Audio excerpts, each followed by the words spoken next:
So now that Demon Slayer Season 2 has started, we had a recap of 7 episodes that were the retelling of the smash hit movie Mugen Train. So I decided to give these episodes a rewatch to see if there were any changes or differences from the movie itself. So do you think there were any? Let's find out.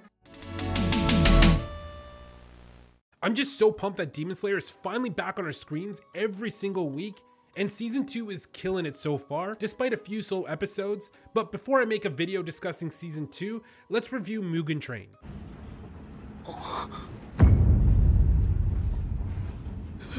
I have a full review of the Mugen Train movie. I'll put a link to that in the description. So like I mentioned, did the recap episodes show anything new or different from the movie? I originally thought they would be showing some differences because when Dragon Ball Z made its way back onto the air, they started where the movie took place during the Battle of Gods. Though a lot of it was the same, they did remake some of the episodes and reanimated them entirely and stretched the movie out into a lot more episodes before moving on to new storylines. So I thought we would get something similar here. So let's start from the beginning and discuss episode 1, because right off the bat the show starts off focusing around Rengoku, and we get more backstory to the events before he gets onto the train and what leads him to get onto the train in the first place.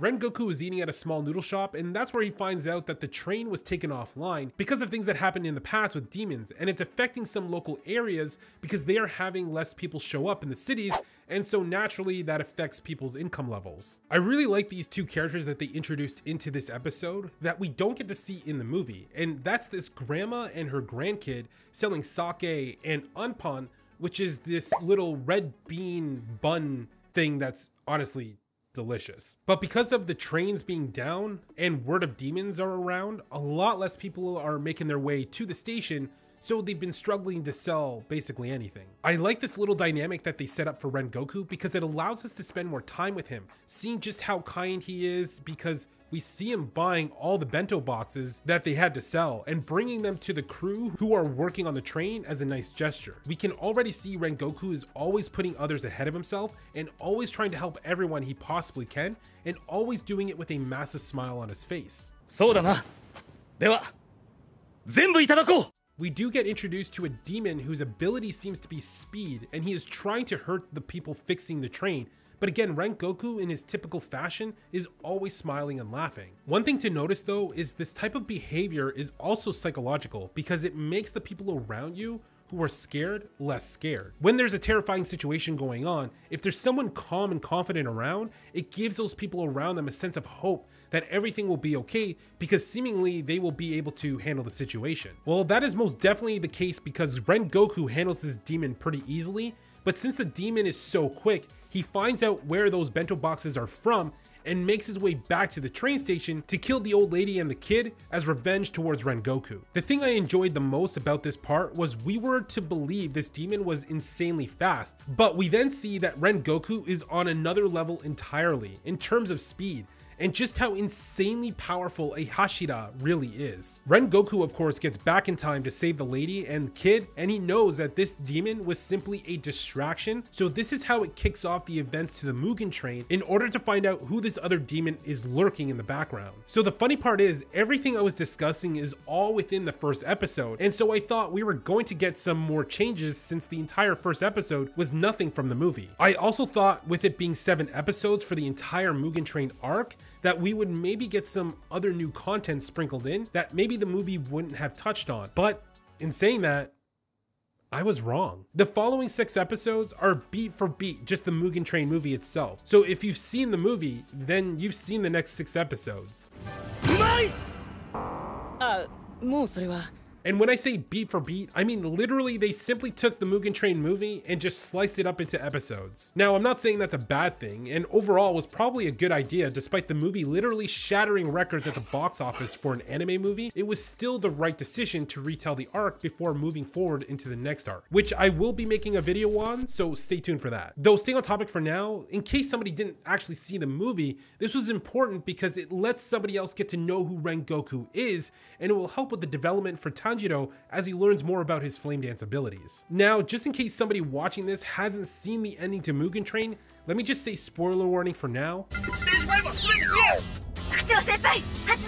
Having to relive that moment one more time with Rengoku dying, but saving everybody in the process, just hits so damn hard. Like my original review, I go into detail on this, but Tanjiro's raw emotions during this moment, as he's screaming at the demon that got away, and just his pure frustration that he couldn't help Rengoku and save him, was just so beautifully touching.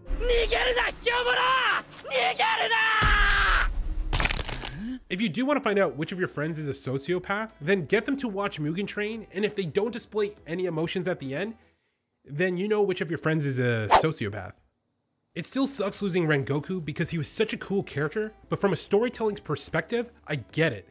You need the audience to feel these moments because it makes our characters have something to fight for, and reminds us that not everyone is safe, and what they are doing is insanely dangerous. Also, the fact that a Hashira went all out against an upper class demon and in the end still died only makes me terrified when they finally go face to face with Muzan, because all those other top demons fear him, so I have no idea how they could possibly do anything versus Muzan at this time. They did mention that Rengoku is one of the stronger Hashira as well, so that only reaffirms this notion to me that this could possibly be a problem. I'm curious though to see the other Hashira in action and what they can do and how strong they actually are, but even more so, how strong is Kagaya?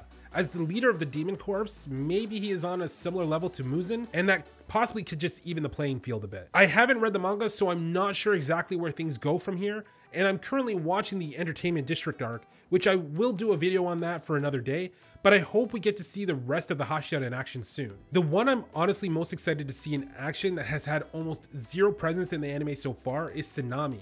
He just looks crazy. And I also really like Shinobu. Her calm yet terrifying demeanor makes her insanely interesting. So I want to know, what did you think about the Mugen Train arc, and mostly the first episode, since it's really just the only episode that offered anything new. Also, let me know who's your favorite Hashira. Comment below. Also, if you enjoyed this video, consider subscribing. Hitting the like button is a huge help to me as well. And to be notified when I drop my next video, click the bell. That's all for this one though. I'll see you in the next video.